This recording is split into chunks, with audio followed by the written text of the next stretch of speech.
Welcome, Gunrunner.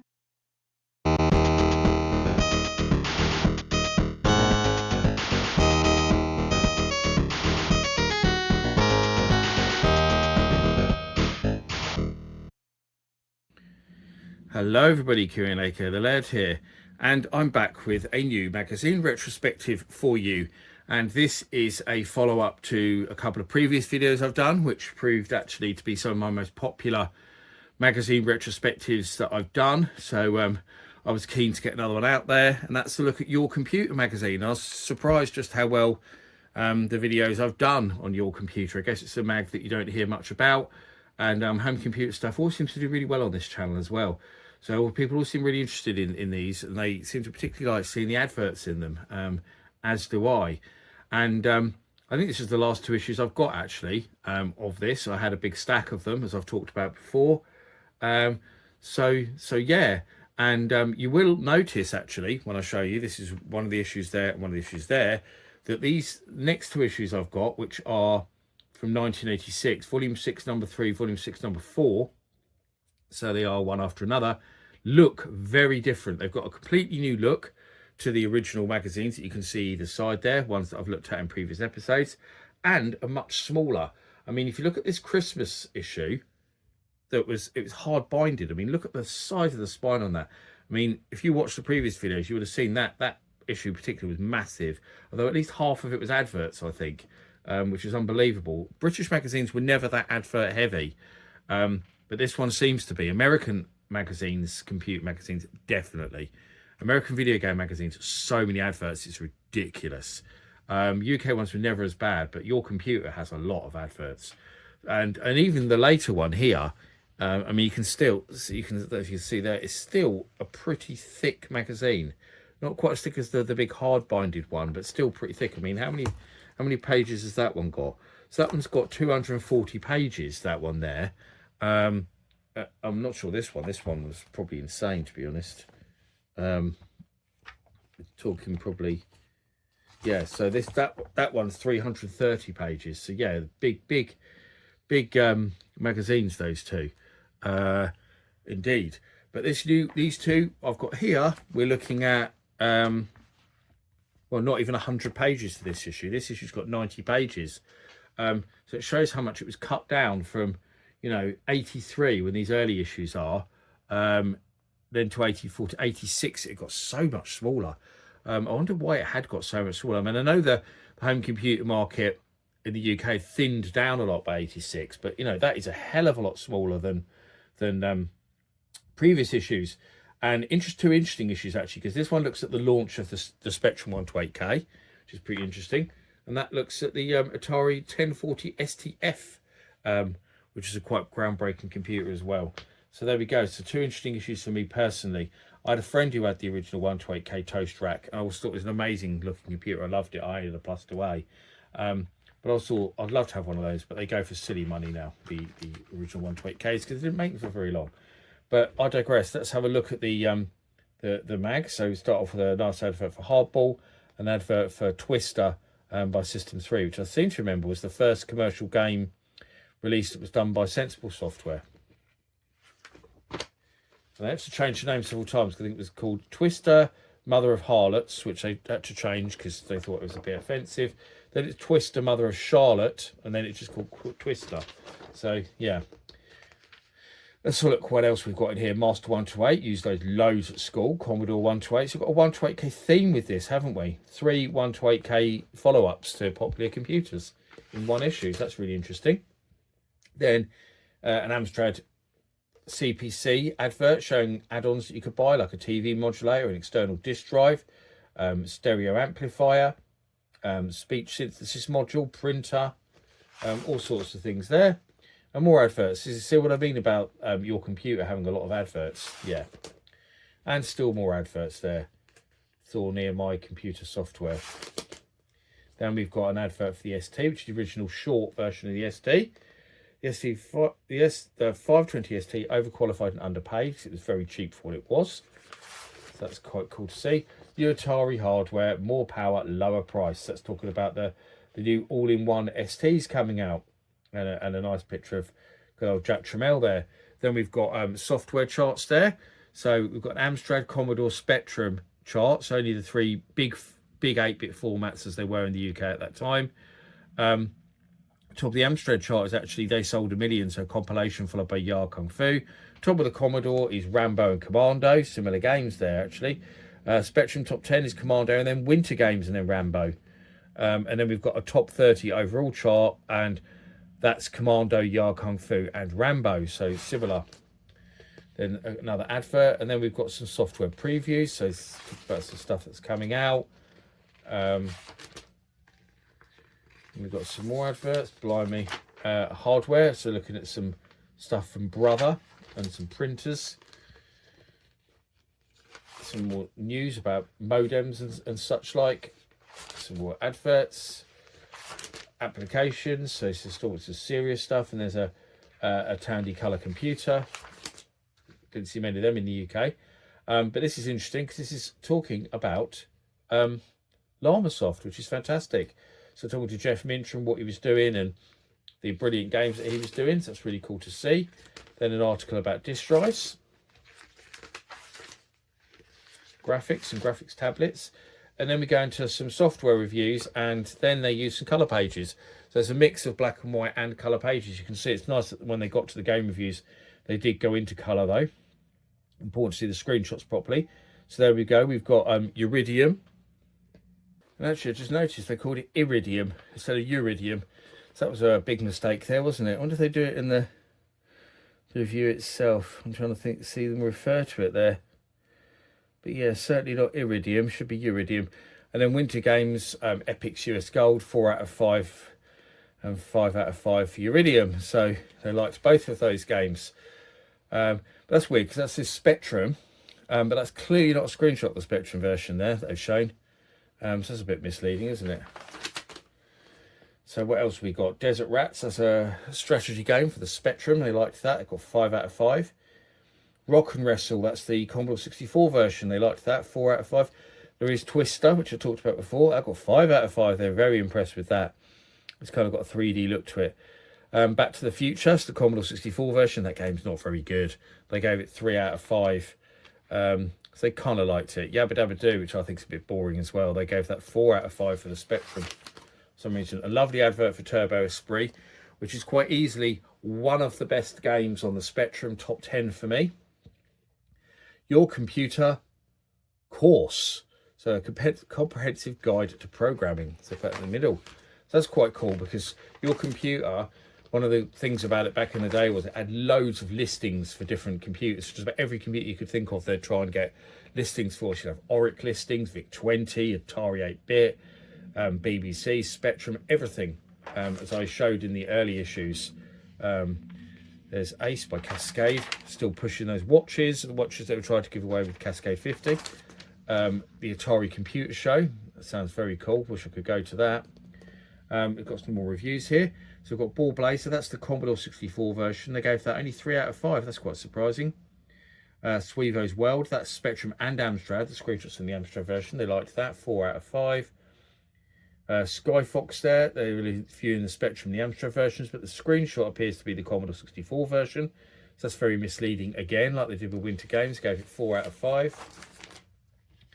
And then here's our article on the 128K computers.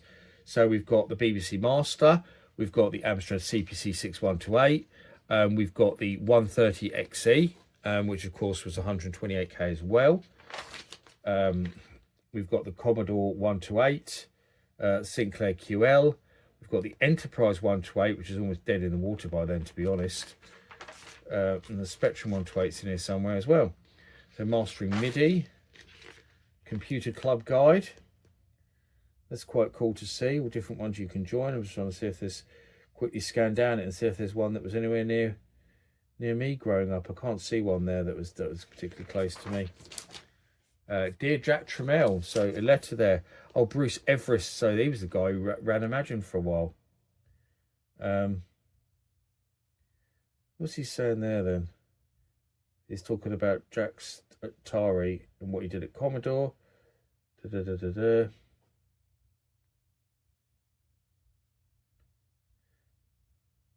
actually, reading that down, he's actually praising Jack Tramiel for doing such an amazing job with Atari. That's incredibly cool to see, actually.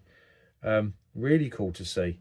Might have to take a scan of that and put it in some of the Atari groups on Facebook. So I think that's really amazing.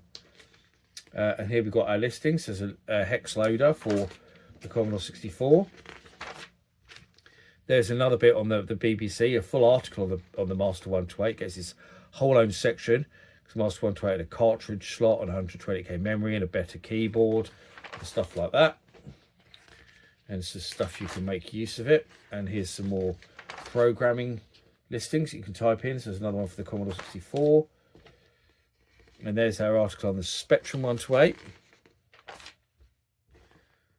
So what do they say about the end?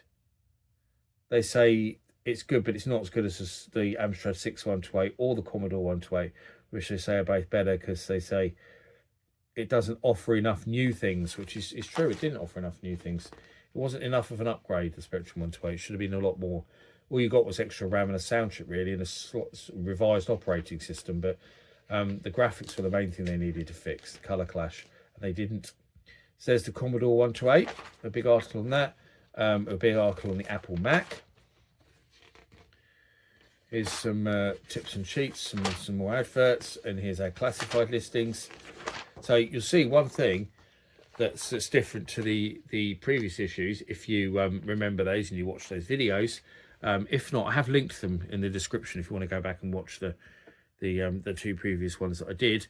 The main difference is hardly any listings, towards very few compared to the previous mags, which had absolutely tons of typing listings.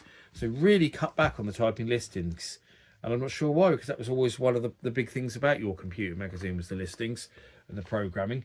And to have a programming guide in the middle of that last issue and then have hardly any listings was quite a surprise.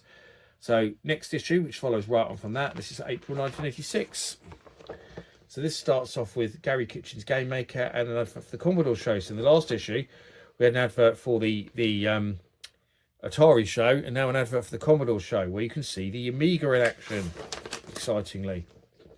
So another guide to the Spectrum 128, so a bit more on that. A supplement on Amstrad, and the review of the Atari ST. So some good stuff in this issue. And there is an advert for the Amstrad 6128, which obviously we talked about in the previous issue. And in this one, there's a Llamasoft advert with colour space for the Atari ST. IBM to launch a £400 PC. Whoa. Herman Hauser moves to top Olivetti post. He was, of course, a top guy at Acorn, and then Olivetti bought out Acorn. Same ST advert we had in the last issue. Some zap scissors and crush smashes from Gremlin Graphics. Some pages falling out of this one, so try and save them. There's our top 10. So Amstrad, Elite and Skyfox at the top. Commodore, Ya Kung Fu and Kung Fu Master at the top. Spectrum, Movie and Winter Games. That's still high then. And then top 30 overall is Ya Kung Fu Master, Formula 1 Simulator, Elite, Winter Games. That's the top 5. Interesting top 5. A lot of different genres in there. Some more stuff. So Gremlin, some efforts for the artist and the writer. Lots more news, but Cauldron 2 coming. Firebird revamp their silver range. Here's some adverts. So this doesn't start off with as many adverts as the previous issue did, interestingly. News about other new hardware that's coming out. Talking to Alligator Software, a very so-so software house. Didn't release much of note, really. The Cheetah 125, which is my joystick of choice for the Spectrum back in the day, because I had the 125 Plus, actually, which came a bit later, which added an extra plug on it, so you could use it with the Plus 2. You can win a Commodore 128 computer. That'd be cool, wouldn't it? There's Amstrad Special with its list of suppliers there, places you can buy Amstrads from. I think you just, people just think you can just walk into a shop and buy one, but there we go. Look back there, and there's still specialist computer retailers, which you don't really get sort of anymore. You should count PC World, but Amstrad Special continues. So Amstrad Special continues there. More places you can go and get stuff from. There's an advert for Cascade 50. I talked about it, didn't I, in the last issue? They were still flogging it in 1986. So you get 50 games on one cassette for $9.95, and you get a free calculator watch. spoiler alert, the 50 games were all terrible and programmed in BASIC, and the watch was pretty crap as well. But you could get it for everything. I mean, look, ZX81, BBC, Atari 8-bit, Commodore 64, Electron, Oric 1 and Atmos, VIC-20, Dragon 32, and Apple II. I am straight up there as well. I missed somehow. So you get it for literally every major sort of 8-bit computer around at that time. They did Cascade 54. I think it sold pretty well because a lot of people were like, whoa, 50 games. And they got it and went, oh, 50 really bad games. So now we're going to our colour bit for our game reviews. So we've got Battle of the Planets there on the Amstrad, 4 out of 5. 3 Weeks in Paradise on the Amstrad, 3 out of 5. The Eidolon on the Commodore 64, 5 out of 5. They really liked that. Starship Andromeda, Commodore 64, 4 out of 5. Time Tunnel, Commodore 64, 3 out of 5. Kung Fu Master, that's the Commodore 64 version, 3 out of 5, because it's not the Spectrum version, which is absolutely abysmal. Contraption, that's for the Amstrad, that's 4 out of 5. Comic Bakery for the Commodore 64, 3 out of 5. The Force for Commodore 64, 3 out of 5. I didn't really give any games low reviews, particularly. I haven't seen anything lower than 3 in the few issues that I've just done.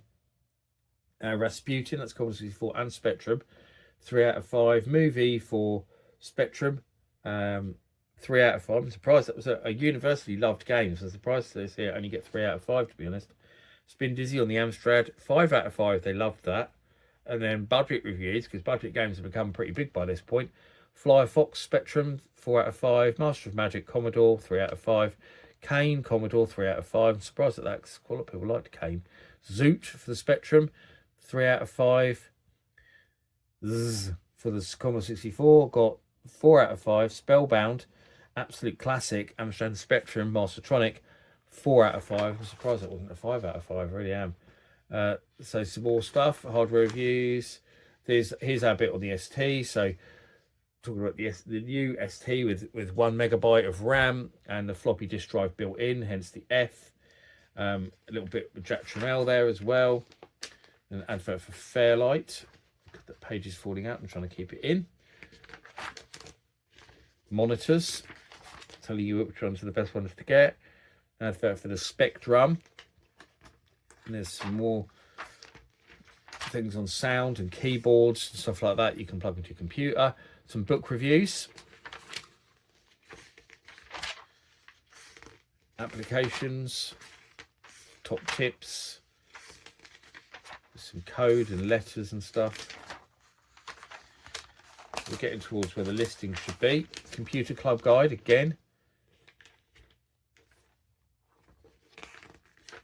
Sweevo World Map. And here is our listings. So we've got City Defence for the Amstrad. Township 2000, Commodore 64. A Clock for the BBC. Kaleidoscope ZX Spectrum. That's quite a short listing, isn't it? And that's it. So a lot of the listings again. I can only assume they won't get many sent in, which is maybe why they dropped so low. I don't know. Dream Machines. So talking about the Master 512 BBC. More adverts. Fourth. And that's pretty much it really. And then a nice advert for Star Strike 2 by Real Time Software. And a lovely advert for Green Beret by Ocean/Imagine on the back there. And that's it. That's all Your Computer magazine. So the magazine definitely got less interesting in 86. A lot less content. And what was the price difference? Was it still about the same price? So back then it was 80p, but that's from 1983. Then it's £1 by this point. So it got up 20p in a couple of years, but it had dropped pages massively to be like half the size. So it was definitely not as good value for money by that point, was it? You think when that was 80p and you were getting absolutely tons of type-in listings, and then up to £1 and you weren't really getting a lot in it. Very, very lackluster. I can imagine it probably didn't last much longer than this. I'm not sure when Your Computer stopped, but I don't think it probably wouldn't have gone long past 86, because by then everyone started buying individual magazines like Your Sinclair, if you had a Spectrum, or Acorn News if you had a BBC or whatever. Really the only sort of multi-format magazine that did really, really well, I think, was CMVG, because it mainly focused on games. A lot of these kind of early general computer magazines died out, sadly. Shame that it was a very exciting time in the early 80s computer market in the UK, especially. We had so many different systems and no one quite knew which one was going to take off in the early years. And it soon became clear that Spectrum was leading the way. But yeah, I hope you enjoyed my look at two more issues of your computer. I nearly said your Sinclair. Please share your memories of this great magazine, and maybe we'll see some more in the future if I manage to pick some up. But if there's a magazine you'd really like to see me have a look at, let me know. And if I've got it, I'll look at it. If I've not, I'll try and acquire some. As always, I thank you for watching, and I'll see you all again for another one very soon. Bye-bye.